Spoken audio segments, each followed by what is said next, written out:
In this video, we're going to introduce two important concepts related to these series that may have positive and negative terms, and these two concepts are absolute convergence and conditional convergence, right? So it almost now sounds like a series may converge differently, and that is in fact true. And again, that's one of the kind of strange, I used the word wonky previously, things that can happen with these series that have positive or negative terms. So to give you an idea as to why,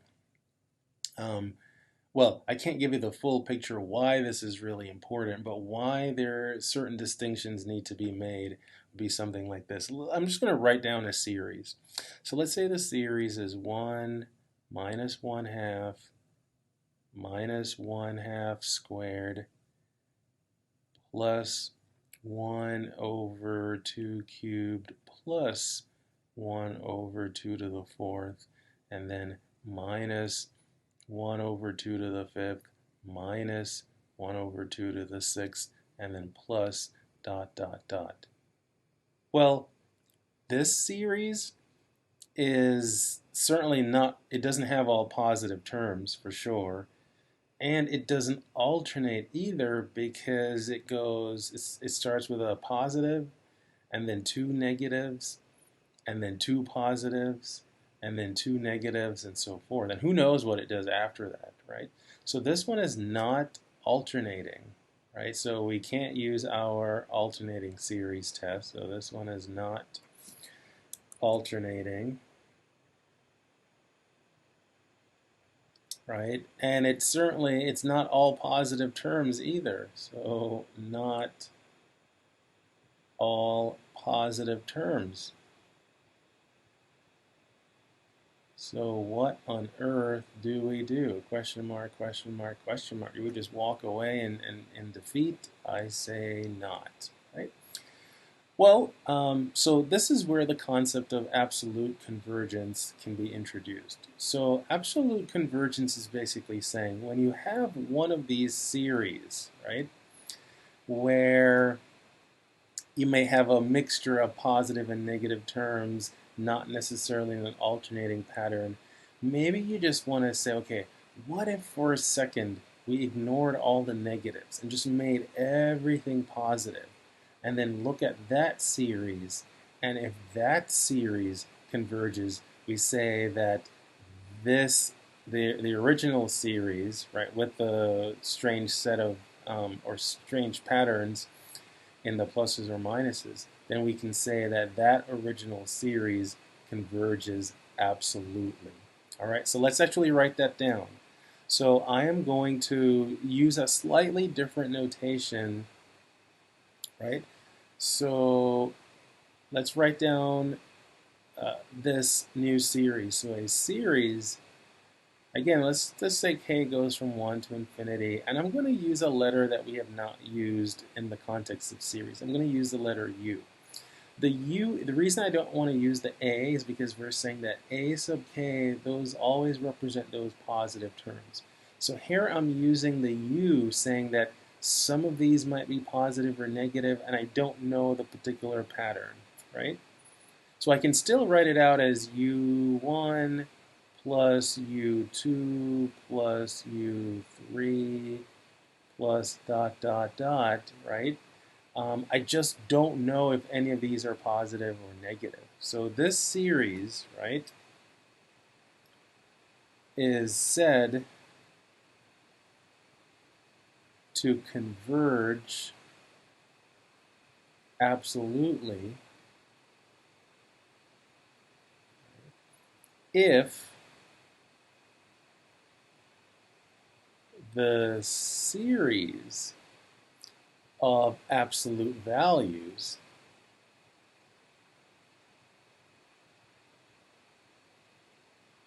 So let's write out what that would look like. So let's pretend now we just put absolute value around all the terms to just make everything positive. So it would look like this.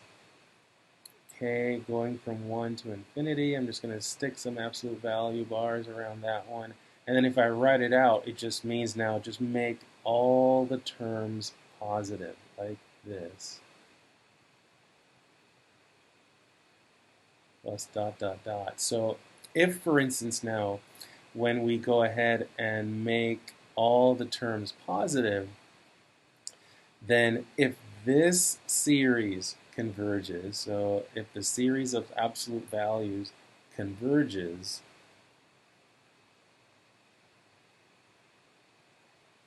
right, then the original series is said to converge absolutely, right? So if it converges absolutely.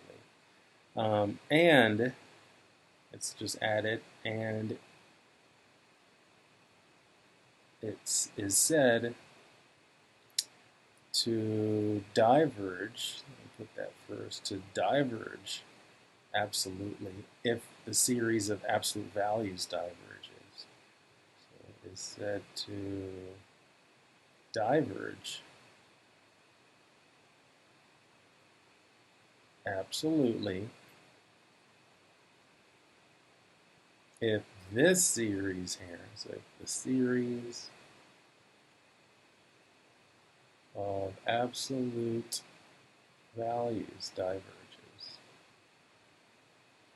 So absolute values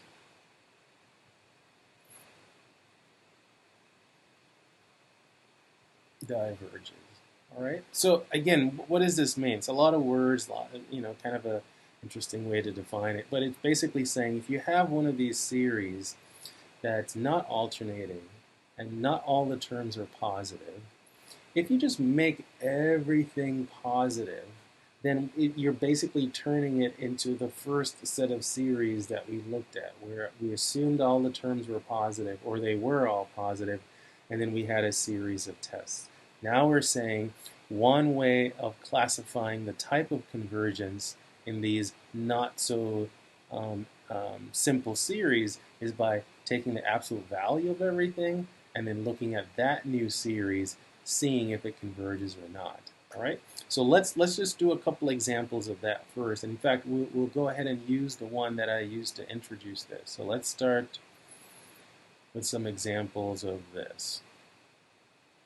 So part A, I'm just going to write out the same one that we just did, right? So this one right here, and then we have the plus 1 over 2 to the third, plus 1 over 2 to the fourth, and then minus 1 over 2 to the fifth, minus 1 over 2 to the sixth, not 6 to the sixth, 2 to the sixth, and then plus dot, dot, dot, right? So here is the series of absolute values now. So we're going to write down the series of absolute values.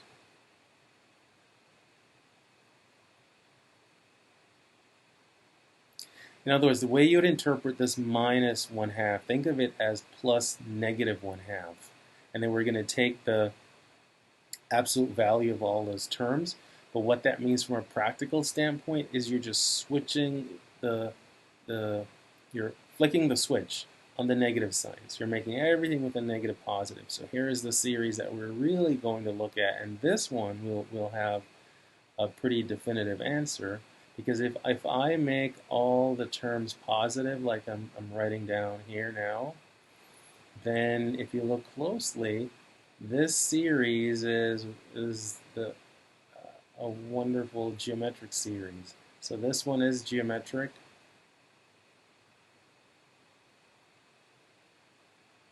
Right? This one wasn't geometric because it's not the same common factor that you keep multiplying by, right? So for instance, to go from 1 to negative 1/2, you would multiply by a negative 1/2.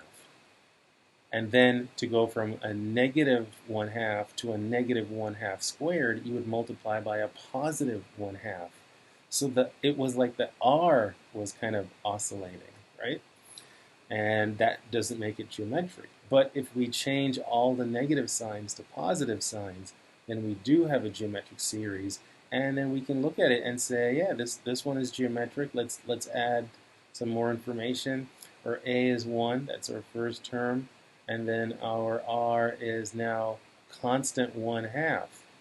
And since r is between plus or minus 1, then our original series converges absolutely, right? So since our r is between plus or minus 1, we will say, let me just put a little asterisk beside the original series. So I would say that this series converges absolutely.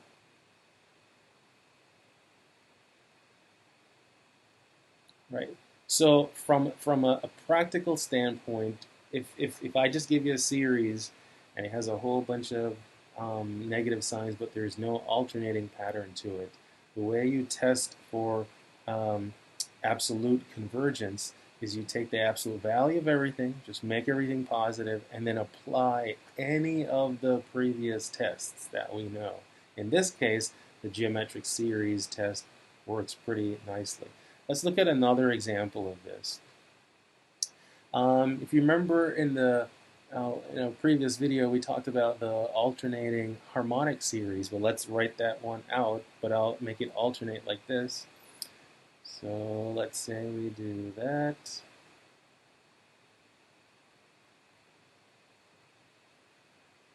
And then minus dot dot dot. Yeah, so when you look at this one, we could apply our alternating series test, but I want to know now, does the series converge absolutely? So let's write out the series of absolute values. And in that case, just make everything positive. So I have 1 plus 1/2 plus 1/3 plus 1/4 plus 1/5 plus dot dot dot. To help you recognize this one, because this is a familiar one, I'm going to put it in the sigma form, and this is actually our harmonic series, which would make sense, right? The alternating harmonic series had the alternating pattern of signs. If we remove those alternating, or that alternating pattern of signs, then we're left with just this, right? Which is our P series, right? So this one is P series, and our P is 1, right? And because of that, then we know our P series with a P of 1 diverges. So that means the alternating series, alternating harmonic series diverges absolutely, right? So let's write this down. So since our P is less than or equal to 1, again, let me put a little marker here for this one. So that original series diverges absolute. All right. So that's kind of the first step, right? You know, just make everything positive, and then we could see if anything from our series that we analyzed with those positive terms, right? If those series converges, if those series converge or not. All right. So what else can we do with this idea of conditional or absolute convergence? Well, if you think about it, let's just kind of compare what we've done so far. So let's say you have a series with positive terms. Right? So it looks like this, and our a sub k's are always positive. Then it's all if everything is already positive, right? Then yeah, it's back to our old way of classifying them to just say that the series is either convergent or divergent. And this is where we can use our previous tests. But now we're going to focus specifically on the ones that are alternating. Suppose we now have an alternating series, and that has a very specific pattern.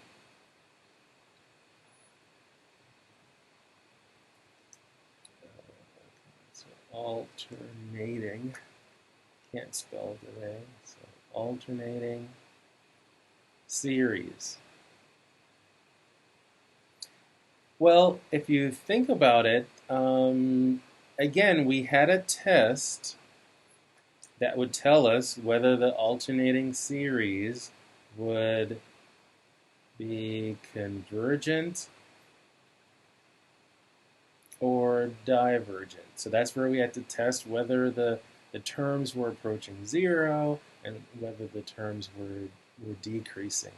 But now, alternating series, they have negative signs in it. So the question is, what if we were to make the alternating series a series of absolute values? So just by changing everything to positive, then we could see if the the series of absolute values would also converge. So then it seems like we could further classify and say, yeah, these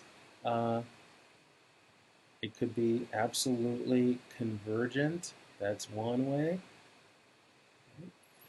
But what if when we take the absolute value, like we did with the p series right above this, we got it to diverge, right? So there are some alternating series out there where it converges based on our alternating series test, and it also converges when we take the absolute value of the terms, right? So that's like the strongest level of convergence. Now, it turns out that some of these, when we take the absolute value, will diverge, but without the absolute value, will converge. And then those are the ones that we describe as being conditionally convergent. So, and I'll label the trees here in a little bit, right? So, conditionally convergent, right? So, we have an alternating series. We can apply our test, our alternating series test, and we can put the series in one of these two categories. But now the ones that are convergent, we would like to further classify them and say, are these absolutely convergent or are these conditionally convergent? And so this sort of classification for us will only apply to alternating series, right? And so that's what we're going to do with a couple examples now. All right, so let's take a look. Let's see, what would be some good examples here? Let's scroll down. And let's do an example. Yeah, just a few examples. All right. And it says, classify each series as absolutely convergent, conditionally convergent, or divergent, right? So that's what we're going to do here. So in fact, just to make this go a little more efficiently, I'm going to have these absolutely convergent, so AC,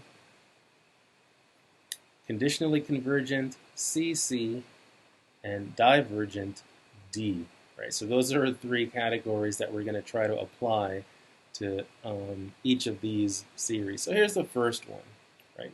Now you'll notice these are all going to start out as alternating series. So we have -1 to the k plus 1, and then what we have is times 1 over 3k. All right, so that's what we want to be able to do. We want to see which of these three buckets this series would live in. All right. So what we do first, kind of like in the first set of examples that we did, let's go directly for absolute convergence and see what happens. Right.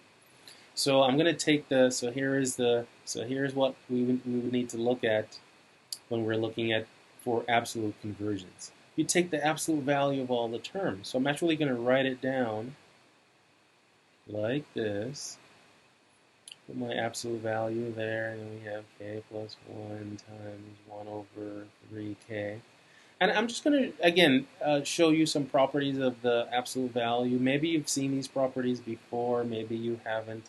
But when you're taking the absolute value of a product, you can take the product of the two absolute values. So you can take the absolute value of negative 1 to the k plus 1 times the absolute value of 1 over 3k. Now, if you think about this, the alternating factor is either, by itself, it's going to be either positive or negative 1. When I take the absolute value of positive or negative 1, I only get a positive 1. So basically, by taking the absolute values, this factor here is now always a positive 1. So I don't even have to write it. So I have that. And then let's look at the other term, the 1 over 3k. When I take the absolute value of that, well, for k going from 1 to infinity, this denominator is always positive. The top is always positive. So the whole fraction is always positive. So by taking the absolute values, this is what happens, right? And then what I can do is I can factor out a 1/3. So I can put a 1/3 in front of our sigma sign. And then that leaves a 1 over k right there. But this is our harmonic series. This is the p series with p equals 1, right? So this is a p series. And with p equals 1, so that means it diverges absolutely. So in other words, or we can say it this way, the series is not absolutely convergent, right? So our original series, right? So I'll say this tells me that, let me put our marker so we know which one we're referring to. So that alternating series, so this implies that our star is not absolutely convergent, right? So it's not this bucket. The question is, would it be the second bucket? Would it be conditionally convergent, right? And then, so now we're going to test for CC. Well, how do we do that? Well, for CC, we don't do the absolute value. We are going to look at the original series, which is alternating. Right, so we have this. And then this is where we're going to apply our alternating series test.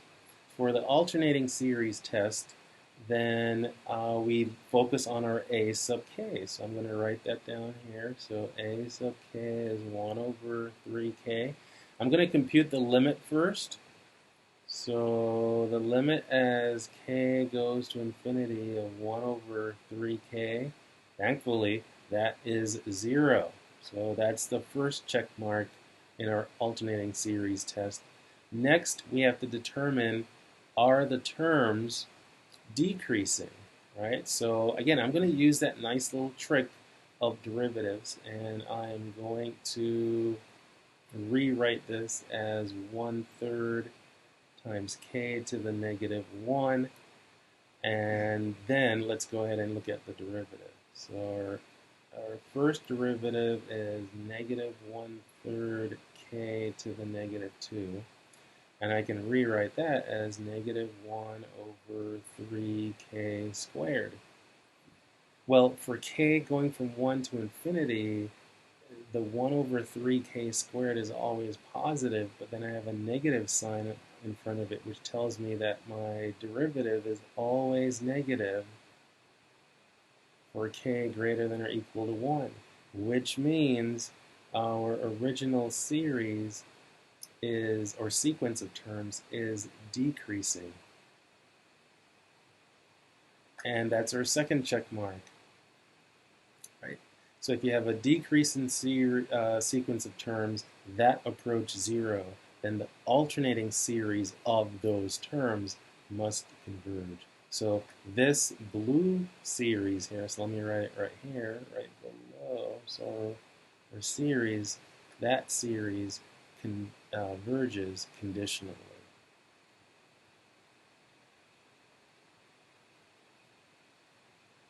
Right? And again, what that means is when we take the absolute value of the terms, it's like the sum just becomes too big, right? becomes infinite. That's what happens with this P series.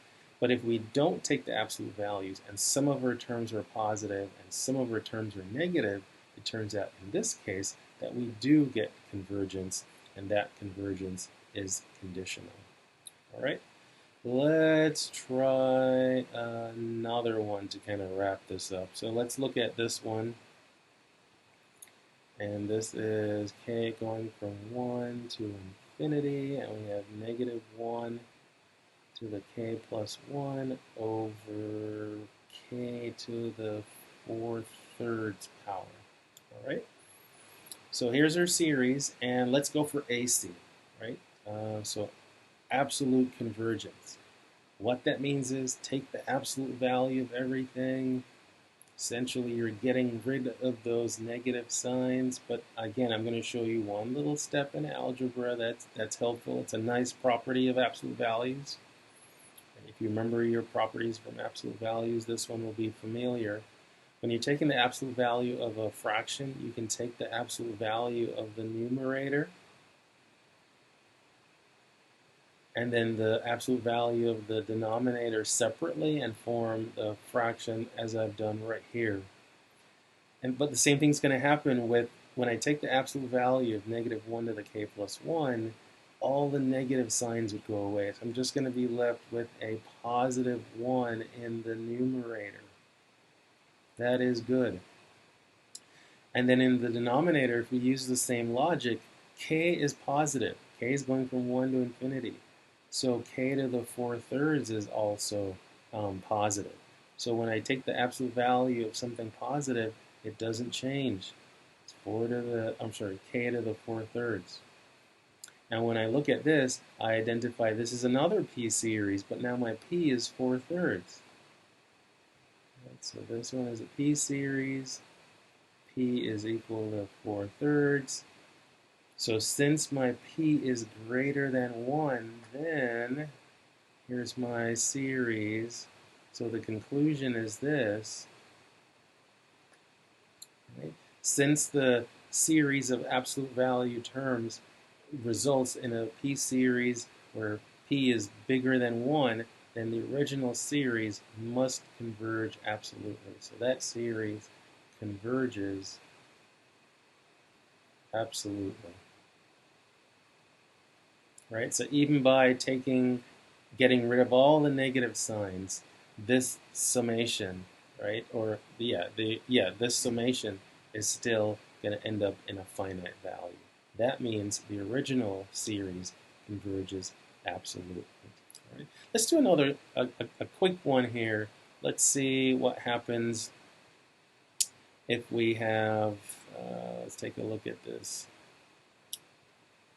So let's do one that doesn't work out to be a P series. But let's say this is negative 4 to the k over k squared. All right?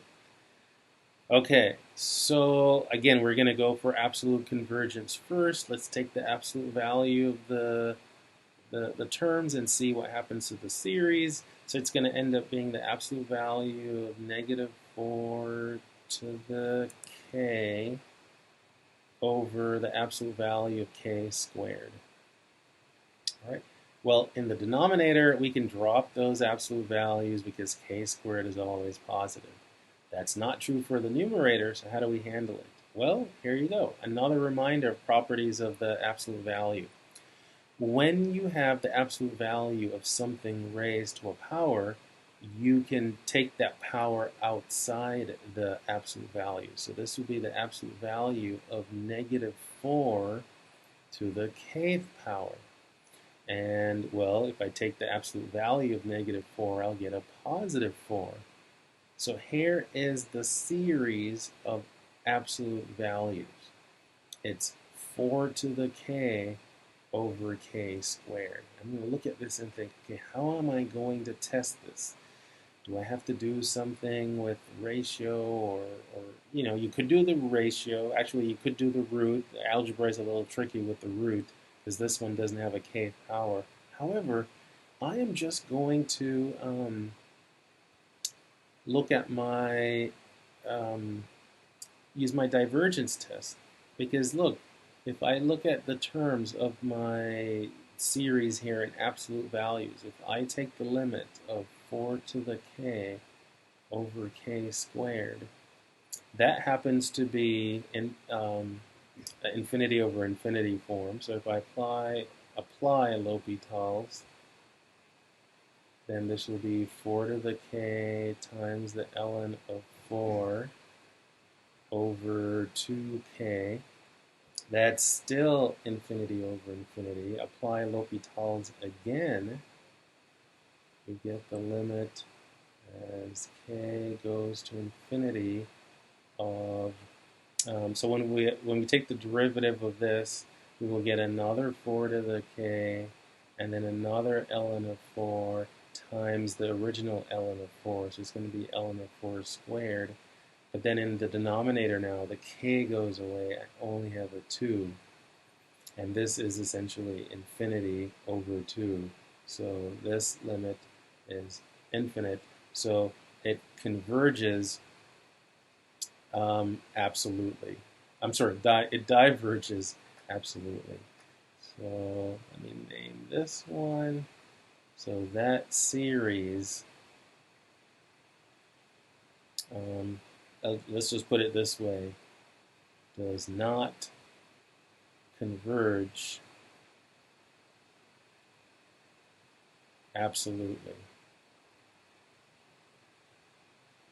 Does it converge conditionally? Okay, so how do we make an alternating series out of this? So again, a little trip down algebra lane.